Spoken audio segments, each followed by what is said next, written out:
नमस्कार दोस्तों। अभी इस मंथ में रेलवे रिक्रूटमेंट बोर्ड द्वारा एक रिक्रूटमेंट बाहर निकली है पैरामेडिकल की। उसमें आज देखेंगे कि क्या इन्फॉर्मेशन दी है। तो ये जो रिक्रूटमेंट है वो सेंट्रलाइज की है।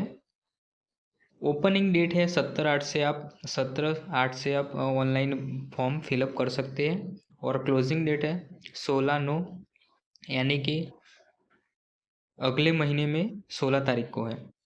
और जो भी आप करेक्शन चेंजेस कर सकते हैं वो 17/9 से 26/9 के बीच में कर सकते हैं। अब इसमें देखेंगे कि कौन कौन सी पोस्ट है। डाइटिशियन है, नर्सिंग सुपरिटेंडेंट है, ऑडियोलॉजिस्ट है। इतनी सारी पोस्ट है यहाँ पे आप देख सकते हो। 20 पोस्ट है। उसमें मेन आज बात करने वाले का नर्सिंग सुपरिटेंडेंट। काफ़ी स्टूडेंट को ये कन्फ्यूज़न था कि नर्सिंग सुपरिटेंडेंट ही नर्सिंग सुपरिटेंडेंट है या नर्सिंग ऑफिसर ही नर्सिंग सुपरिटेंडेंट। तो सेम है, नर्सिंग सुपरिटेंडेंट ही नर्सिंग ऑफिसर की पोस्ट है। तो यहाँ पे आप बीएस नर्सिंग वाले और जीएनएम वाले यहाँ पे फॉर्म भर सकते हैं। उसमें लेवल 7 का ग्रेड मिलता है और इनिशियली पे है 44,900। C1 मेडिकल स्टैंडर्ड है नर्सिंग ऑफिसर का। और एज है 20 से 43 एज वाले भर सकते हैं। टोटल वैकेंसी से यहाँ पे 713 वैकेंसी है नर्सिंग ऑफिसर की। यहाँ पे नेगेटिव मार्किंग है, 1/3 नेगेटिव मार्किंग है रॉन्ग आंसर के। और CBT यहाँ पे टेस्ट रहेगा, कंप्यूटर बेस्ड टेस्ट रहेगा। आरआरबी वालों ने यहाँ पे फ्री ट्रेन और ट्रैवल फैसिलिटी दी है। तो वो आपको यहाँ पे SC/ST candidates free sleeper class railway pass admin SC/ST candidate on request will be provide with their equal letter और very out stage of CBT। यानी कि आप जब फॉर्म फिलअप करोगे तो उसमें एक ऑप्शन आएगा कि आपको रेलवे पास चाहिए कि नहीं चाहिए एग्ज़ाम देने के लिए। तो यहाँ पे SC/ST के लिए ही दिया गया है। तो आप वहाँ पे क्लियर यस भी कर सकते हैं और नो भी कर सकते हैं। दोस्तों यहाँ पे फीस पेमेंट की बात करें तो फॉर ऑल कैंडिडेट्स 500 रुपीज़ है। 416 be refunded duly deducted bank changes on appear CBT। यानी कि कंप्यूटर बेस्ड टेस्ट में आप जब अपीयर होंगे, आप जब वहाँ पे प्रेजेंट होंगे, आप एग्ज़ाम देंगे, तब आपको 400 रुपये आपको रिफंड मिलता है यहाँ पे। तो आप जब फॉर्म फिलअप करोगे वहाँ पे भी एक ऑप्शन आता है कि रिफंड फीस किस अकाउंट में चाहिए। उस अकाउंट का नंबर यहाँ पे देना पड़ेगा, उस अकाउंट का IFSC कोड देना पड़ेगा और उस जो भी अकाउंट का नाम है होल्डर का वो देना पड़ेगा। तो और SC/ST या एक्स सर्विसमैन है या PWBD है, कोई विकलांग है, फीमेल है, ट्रांसजेंडर है, माइनॉरिटीज़ और इकोनॉमिकली बैकवर्ड क्लास है, तो उन सब के लिए यहाँ पे 250 रुपये यानी कि 250 रुपये यहाँ पे दिए गए हैं। और यहाँ पे जब अपीयर मतलब कि CBT में आप जब अपीयर होंगे, एग्ज़ाम दोगे, तो उसके बाद यहाँ पे 250 रुपये यानी कि 250 रुपये आपको रिफंड मिल जाएंगे। यहाँ पे नोट में ये भी लिखा है कि only candidate who attend CBT will get a refund on their examination fees as mentioned above.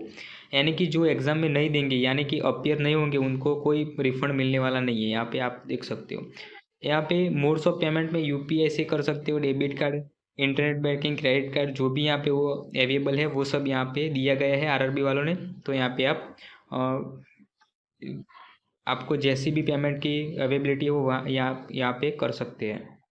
यहाँ पे मेन बात करें तो कैसे मतलब सिलेबस रहेगा गया यहाँ पे सभी मतलब कि जो भी ऊपर वाले 20 पोस्ट थी उसमें यहाँ सब सेम ही रहेगा।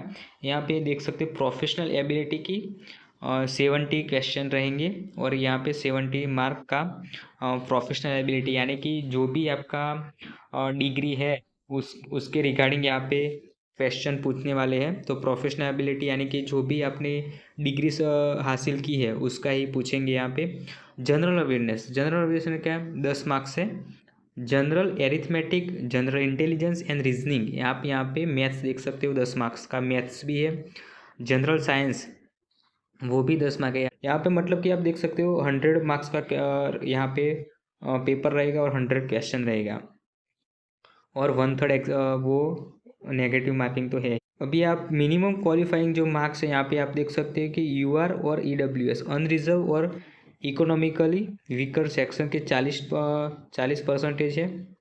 ओबीसी और SC ST, OBC and SC के लिए 30% है, 30% है, और एसटी के लिए 25% है। और जो भी विकलांगता कैंडिडेट है not available 2 marks reservation minimum qualifying marks. यहाँ पे देख सकते हो कि ई कॉल लेटर, यानी कि कॉल लेटर कहाँ से निकलेगा, तो सीबीटी टेस्ट के लिए ई कॉल लेटर आपके वहाँ एसएमएस और ईमेल आ जाएगा। अब यहाँ पे जो नर्सिंग ऑफिसर की बात कर लेते हैं, यहाँ पे 3 साल वाले का जीएनएम वाले भर सकते हैं यहाँ पे, और यहाँ पे बीएस नर्सिंग वाले भी भर सकते हैं, यानी कि दोनों भर सकते हैं यहाँ पे। अभी दोस्तों यहाँ पे बड़ी बात ये है कि जब आप अप्लाई करोगे तो वहाँ पे लास्ट में आपको ऑप्शन मिलेगा कि कहाँ पर आपको प्रीफर करना है, यानी कि कौन से रेलवे डिपार्टमेंट में बनना है, मतलब कि सेंट्रल रेलवे हो गया, वेस्टर्न रेलवे हो गया, वो यहाँ पे आप देख सकते हो कि नॉर्थ रेलवे हो गया। तो आपको जहाँ मतलब कि यहाँ पे सभी जगह नर्सिंग सुपरिटेंडेंट यानी कि नर्सिंग ऑफिसर की अनरिजर्व कैटेगरी यानी कि सब कैटेगरी वाइज यहाँ पे कितनी पोस्ट डाली गई है, कितनी पोस्ट है, कितनी वैकेंसीज है, आप उससे अंदाज़ा लगा के भर सकते हो फॉर्म कि नहीं मुझे उसमें ही लेना है, या मेरे नज़दीक पड़ता है, मेरे स्टेट में है, कि मेरे सिटी से मेरे सिटी में ही, या वो सभी आप यहाँ पे देख के भर सकते हैं। ऐसे ही नहीं भरने का कि किसी भी जगह ऐसे भरने कोई फ़ायदा नहीं है। यहाँ पे सबसे पहले तो आपको आपका सिटी में देखना है कि सिटी में कितनी वैकेंसीज आई, कितनी पोस्ट आई है, और आपका कैटेगरी कौन सा है, वो सब यहाँ पे देख के भरने का है। तो लास्ट में वो ऑप्शन आएगा यहाँ पे। तो आप यहाँ पे सब देख सकते हो कि पहले आरआरबी अहमदाबाद की है, फिर प्रयागराज की है, फिर अजमेर की है, बेंगलोर की है, भोपाल की भी है, भुवनेश्वर, बिलासपुर, चंडीगढ़, चेन्नई, गोरखपुर की भी है, गुवाहाटी की भी है, जम्मू श्रीनगर की भी है, कोलकाता भी की भी है, मालदा की भी है, मुंबई की भी है, मुजफ्फरपुर की है, पटना की है, रांची, स्कैंडराबाद, सिलीगुड़ी।